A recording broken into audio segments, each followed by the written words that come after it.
আসসালামু আলাইকুম, সবাইকে স্বাগত জানাচ্ছি গ্লোবাল ভিউজে। আপনাদের সঙ্গে আছি আমি সুরভি দিবা। আজ জানাবো আন্তর্জাতিক গণমাধ্যমে আলোচিত সংবাদ ও বিশ্লেষণ। ইরানের বিরুদ্ধে গায়ে পড়ে যুদ্ধে জড়িয়ে এখন ছেড়ে দে মা কেঁদে বাঁচি অবস্থা ডোনাল্ড ট্রাম্পের।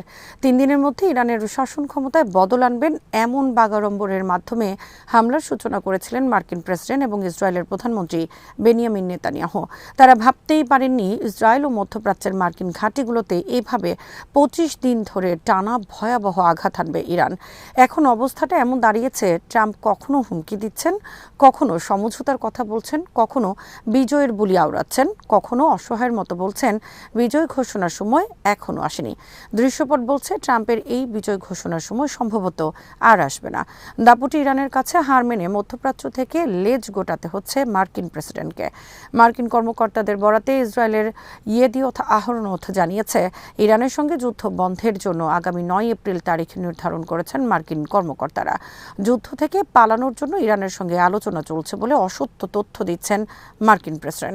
ইরান এসব প্রত্যক্ষ কিংবা পরোক্ষ আলোচনার তথ্য নাকচ করে দিয়ে বলেছেন, তাদের একগুচ্ছ দাবি পূরণ হলে যুদ্ধ বন্ধের কথা ভাবা যেতে পারে। দাবিগুলো হলো, পারস্য উপসাগরীয় অঞ্চলে মার্কিন সামরিক ঘাঁটিগুলো বন্ধ করতে হবে, যুদ্ধ চলাকালীন ইরানের যে ক্ষয়ক্ষতি হয়েছে তার জন্য আর্থিক ক্ষতিপূরণ দিতে হবে, যুদ্ধ যাতে আবার শুরু না হয় তার সুনির্দিষ্ট নিশ্চয়তা দিতে হবে, হিজবুল্লাহর উপর ইসরায়েলি হামলা বন্ধ করতে হবে, হরমুজ প্রণালীর জন্য এমন একটি নতুন ব্যবস্থা হবে যা ইরানকে সেখানে যাতায়াত নিয়ন্ত্রণ এবং চলাচলকারী জাহাজগুলো থেকে ট্রানজিট ফি আদায়ের অধিকার দেবে। এর মধ্যে মঙ্গলবার ইসরায়েল ও মার্কিন ঘাঁটিগুলোতে হামলার ৭৮তম ঢেউ সফলভাবে সম্পন্ন করার কথা জানিয়েছে ইরান। নিশ্চিতভাবে হারছেন, তবুও বাগাড়ম্বর থেমে নেই ট্রাম্পের। শনিবার তিনি হুমকি দিয়ে বলেছিলেন, পারস্য উপসাগরের গুরুত্বপূর্ণ সমুদ্রপথ হরমুজ প্রণালী ৪৮ ঘন্টার মধ্যে খুলে না দিলে হামলা চালিয়ে ইরানের বিদ্যুৎ কেন্দ্রগুলো ঘুরিয়ে দেওয়া হবে, নিশ্চিহ্ন করে দেওয়া হবে ইরানকে। শনিবার যুক্তরাষ্ট্রের পূর্বাঞ্চলীয় সময় সন্ধ্যা ৭টা ৪৪ ট্রাম্পের নিজের সামাজিক মাধ্যম ট্রুথ সোশ্যালে এই হুমকি পোস্ট করা হয়। সে অনুযায়ী তার দেয়া সময়সীমা সোমবার সন্ধ্যা ৭টা ৪৪ অর্থাৎ তেহরান সময় মঙ্গলবার ভোর ৩টা ১৪ শেষ হয়েছে। ট্রাম্পের হুমকির পরদিন ইরানের পার্লামেন্ট স্পিকার মোহাম্মদ বাগের কালিভাভ বলেন, যুক্তরাষ্ট্র যদি ইরানের বিদ্যুৎ কেন্দ্রগুলোকে লক্ষ্যবস্তু করে, জবাবে মধ্যপ্রাচ্যের গুরুত্বপূর্ণ অবকাঠামো জ্বালানি কেন্দ্রগুলোকে স্থায়ীভাবে ধ্বংস করে দেওয়া হতে পারে।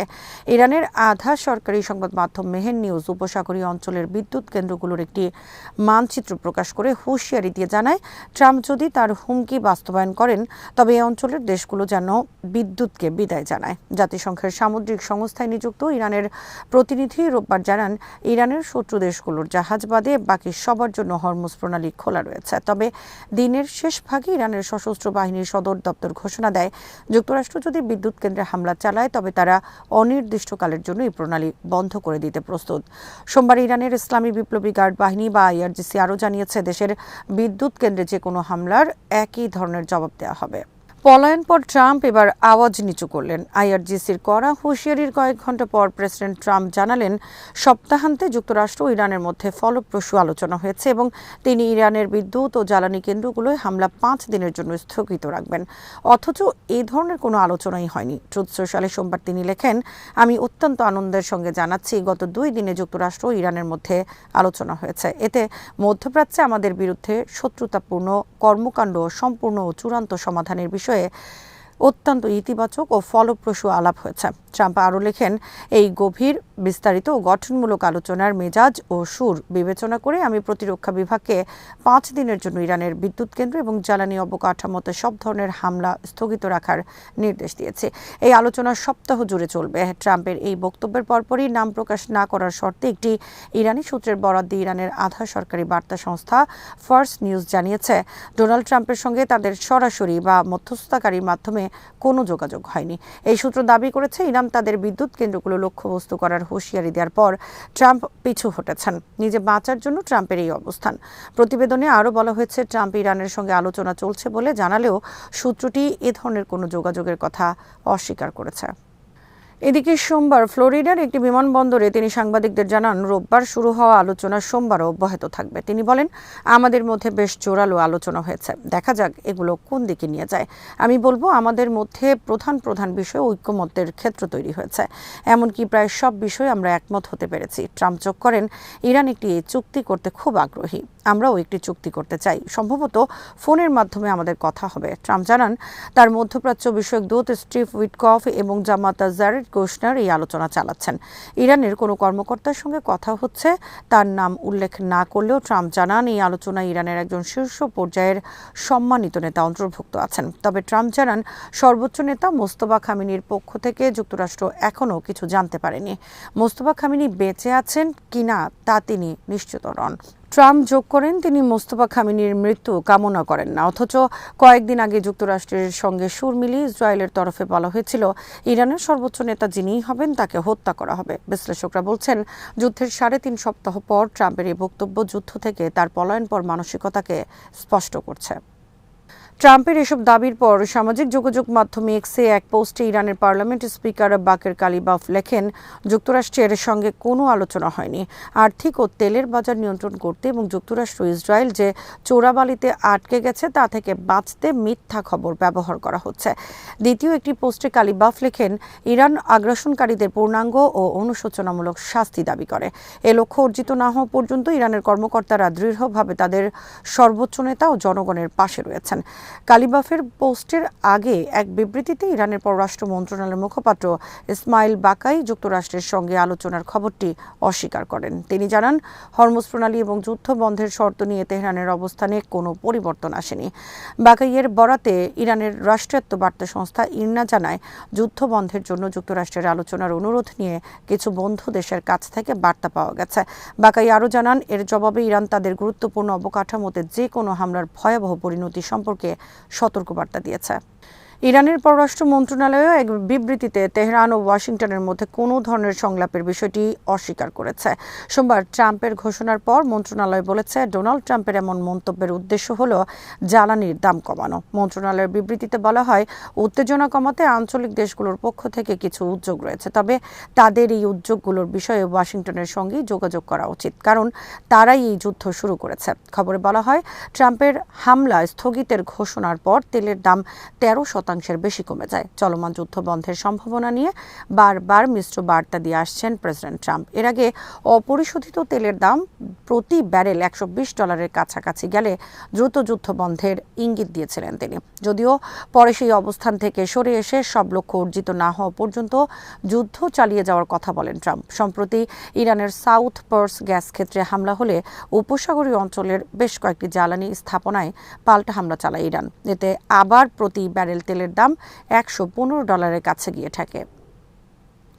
এদিকে হামলার তীব্রতা বাড়িয়েছে ইরান। আইআরজিসি তাদের চলমান প্রতিশোধমূলক অপারেশন ট্রু প্রমিস 4 এর 78তম পর্যায়ে সফলভাবে সম্পন্ন করার কথা জানিয়েছেন।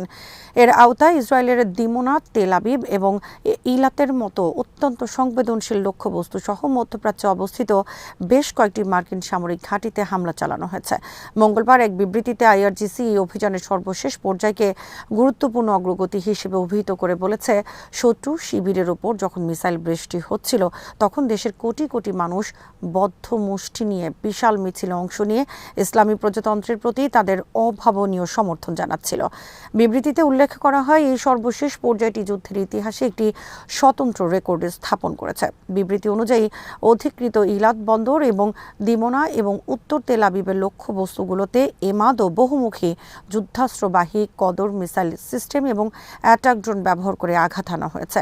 দিমোনায় এটি ছিল আইআরজিসির দ্বিতীয় দফা আঘাত, যার কাছেই ইসরায়েলি শাসনের কুখ্যাত পারমাণবিক চুল্লি অবস্থিত।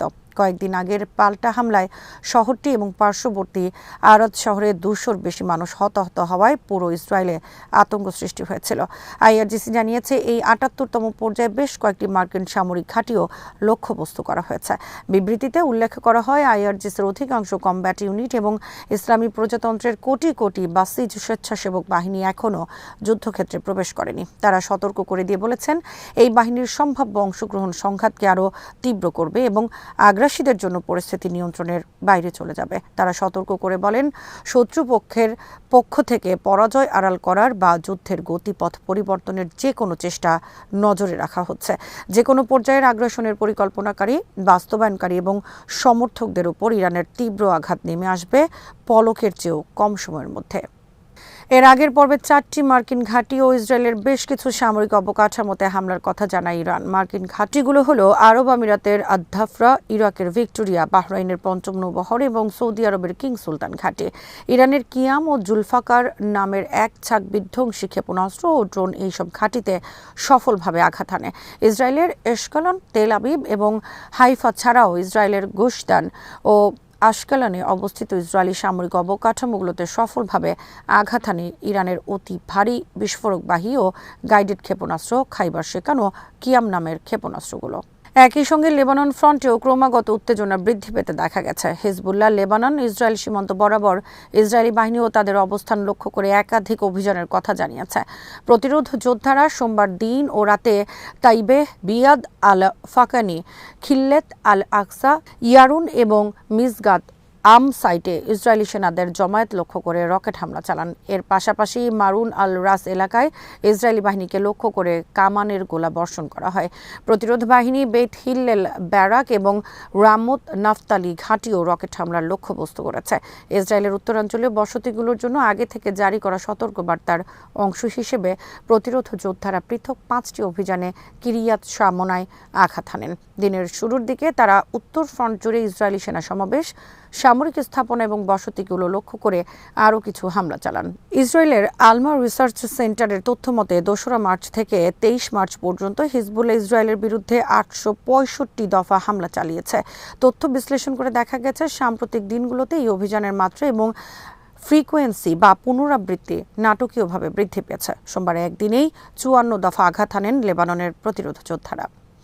আজ এখানেই শেষ করছি। সবাই ভালো থাকুন, সুস্থ থাকুন আর দেখতে থাকুন বিডি ভিউজ। চ্যানেলটি ভালো লাগলে সাবস্ক্রাইব করুন, সংযুক্ত থাকুন আমাদের ফেসবুক পেজে। আল্লাহ হাফেজ।